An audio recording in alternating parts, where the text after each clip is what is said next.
And in Life and Times today, we're remembering Viola Smith, once billed as the fastest girl drummer in the world, playing for big bands in an era when few professional musicians were women.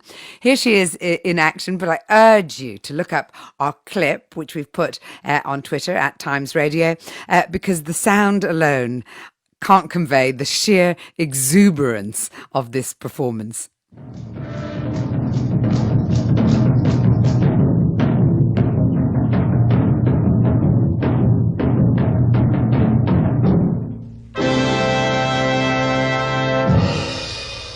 There she goes. Dan Del Fiorentino is the music historian for NAMM, the American Association of the Music Products Industry.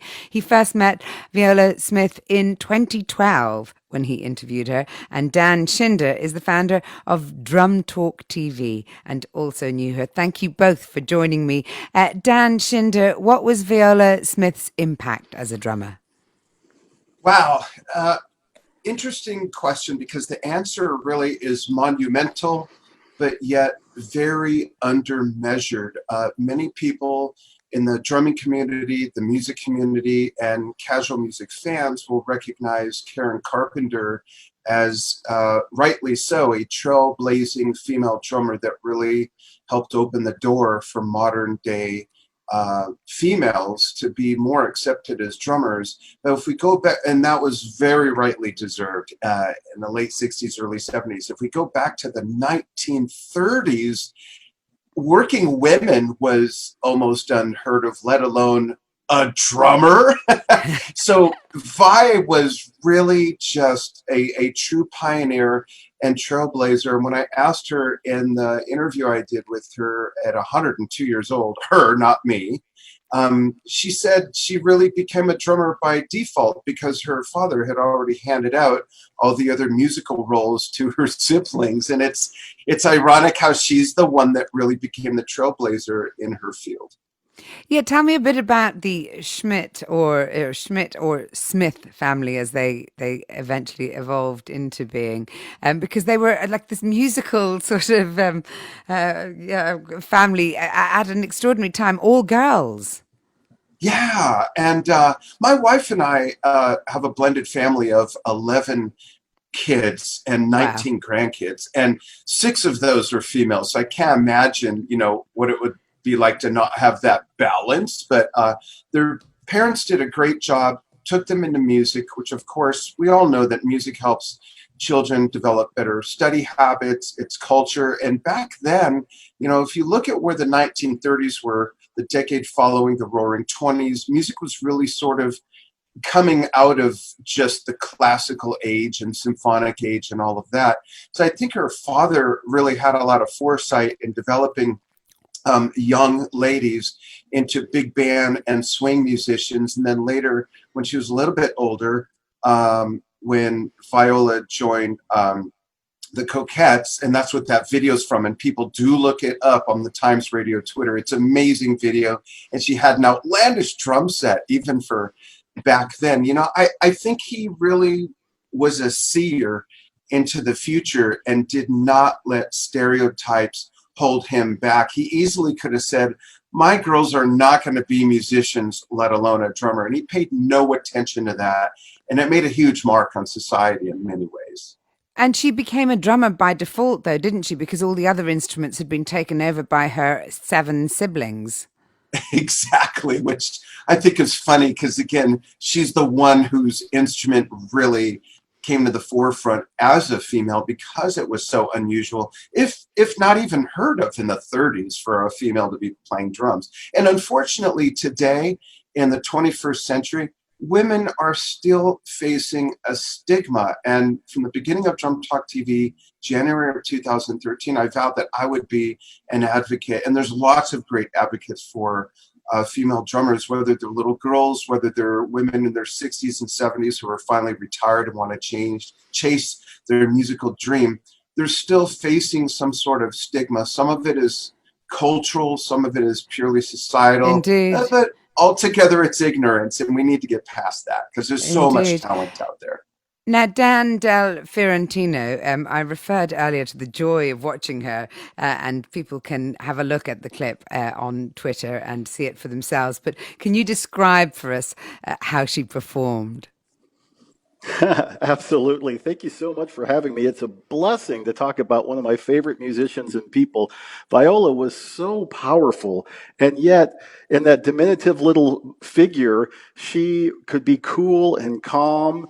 And I think she really had to be. I mean, I think about what Dan was just saying. Back in the 30s, she couldn't just be good. She had to be different and she had to be unique. And I think she showed that power and that excitement in that video clip that you guys have, and also musicianship that was at a very, very high level. I mean, she did very clever runs and used her instrument in a way that hadn't really been done before. I mean, she placed it higher up than the normal stands, and she flailed around in a way that not a lot of drummers did. And I think she had to prove herself, and I think she certainly did do that. When did you first meet her? Well, I talked to her on the phone back in the 90s when I had a radio program, but it wasn't until about 2012 when I connected with her. I was working as the historian for NAMM, which I still have that position, and we have an oral history collection. So I was really excited about the opportunity to sit down with her and talk about her story. So just about a month before she turned 100, my colleague Katie Wheeler and I went up and to Southern California there and had a wonderful chat with her. And since then I got a chance to see her a couple of times, and each time I was just so blown away by this concept of this little old lady with a knitted shawl wrapped around her shoulders. And yet, having the moxie it must have taken and the grit that she had to be a female jazz drummer in the 30s. I mean, it was just so fun to see her. And what sort of stories did she tell you? Well, I think, one of the things that really comes to mind is just that concept of that article that she wrote for the Downbeat magazine, in which she encouraged band leaders and other people in the music industry to hire female musicians. Now, And this was during the war years, wasn't it? And because a lot of musicians, male musicians, were being drafted, and I think the article was entitled "Give Girl Musicians a Break." Is that right? That's right. That's exactly right. And I read recently that someone said that it fell on deaf ears, and I kind of disagree with that. I think that, yeah, it didn't make a big impact as far as changing everybody's mind, but you know what it did? It it planted a seed. It allowed people to start thinking about something that honestly they didn't all think about before. It really was a man's world. There wasn't any jazz drummers that were females, and I think that her concept of, hey, keeping it light and simple, even the title, as you say, give them a chance, come on, we can do something too. And the musicianship of females slowly started getting into the consciousness of those that could hire them. And I think it did take a long time, but when I talked to her about it when she was 103, she said, you know what, I'm patient. And I just thought, you know what? That's what it takes. That's It took some someone a patience, long time yeah. ago to plant that seed. Dan, she never stopped learning either, did she? I think when she went was in New York, at the height of her success, she still attended Juilliard to learn more.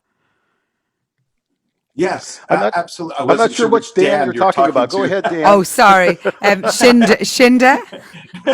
Yeah, absolutely. And when I first met her, when I did her interview, I brought her a pair of my past signature drumsticks, and she immediately just took to them and started tapping on the table. It was so beautiful to see that at 102. She never stopped being a drummer and percussionist. And Dan Del Fiorentino, she carried on drumming. I mean, Dan Schinder's just given us an example there. Why on earth would they book two guests on the program, both called Dan? That's what I'm just asking that question here. Or Um, is it uh, two guests? but you are the perfect guest, so I understand why you were both booked. But if only one of you could have changed your name.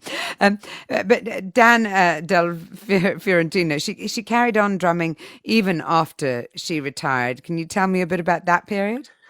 Well, you know what was really interesting is, like most musicians, it's in our blood and we love it. And even when you're not paid, you still want to figure out there's got to be a gig somewhere, at the local lodge or down around the corner, or heck, even at a garage sale. I just want to get out and play. So I think that was always in her. But I think really what it took was that there was another person that wanted lessons. And she, at 97, I believe it was, started giving lessons to this person. And that just really brought out that vigor in her and that passion that she always had. And then she started playing herself again, which I thought was fantastic. Dan Shinder, how will you remember her? Wow, the first word that comes to my mind is elegant. When my wife and I had lunch with her the day after the last NAMM show finished, so that it ended on the 19th of January on Sunday. We spent the night, and we live in Arizona, and we drive. We love that drive. So I had made arrangements to meet with her for lunch the following day in Costa Mesa, which isn't far from the NAMM show in Anaheim, California. And I remember, how you're sitting with people and maybe you're eating, and there's maybe a lull in the conversation, and there's no talking. And I look next to me, and Viola is holding up her gold rectangular boxy lipstick case horizontally, and she's looking at the reflection of her lips, putting on lipstick. And I thought to myself, this woman has been doing that for probably about 90 years. And it was Incredible. so natural. And I mentioned that to her nephew, Dennis, and he said, yep, Viola never stopped to pause to look at her reflection in a storefront window or something to make sure her hair and her collar and everything. Dan She was always Shinder and Dan Del Fiorentino, I'm sorry to interrupt you, but thank you so much for telling me about Viola Smith, who died last month at the age of 107.